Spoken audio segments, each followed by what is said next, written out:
উত্তর কলকাতার বাগবাজার অঞ্চলে গিরিশ অ্যাভিনিউ ঠিক কিছুটা এগিয়েই অবস্থিত এই বলরাম মন্দির। বলরাম মন্দির হলো রামকৃষ্ণ মঠ ও রামকৃষ্ণ মন্দির। এখান থেকেই রামকৃষ্ণ মিশন অ্যাসোসিয়েশনের পথ চলা শুরু হয়। 1897 সালে 1 মে এই বাড়িতে বসে স্বামী বিবেকানন্দ এই অ্যাসোসিয়েশনের পরিকল্পনা করে। আর 1922 সালে বলরাম মন্দির শ্রী রামকৃষ্ণ মঠের সূচনা হয়।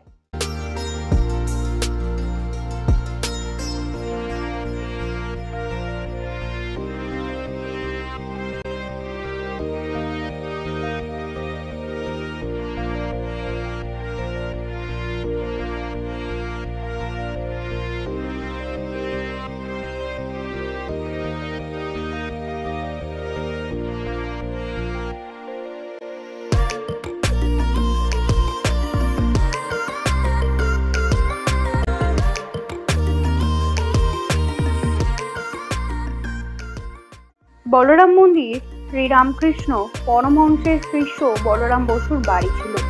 যে ঘরে রামকৃষ্ণ পরমহংস তার শিষ্যদের সঙ্গে দেখা করতেন সেটি এখন ঠাকুরঘর।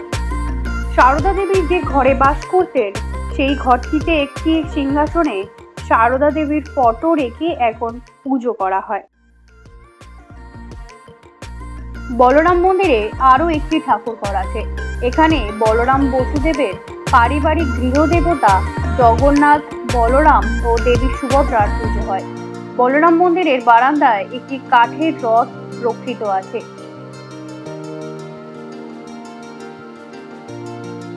1884 সালে 4 জুলাই উল্টো রথের দিন এখানেই রথ টেনেছিলেন শ্রী রামকৃষ্ণ।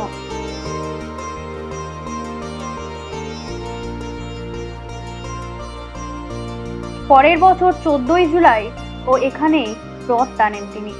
বারান্দায় রথ টানা হয়, আজও তেমনি সেখানেই টানা হয়। রথযাত্রা উপলক্ষে অসংখ্য মানুষ আসেন এখানে।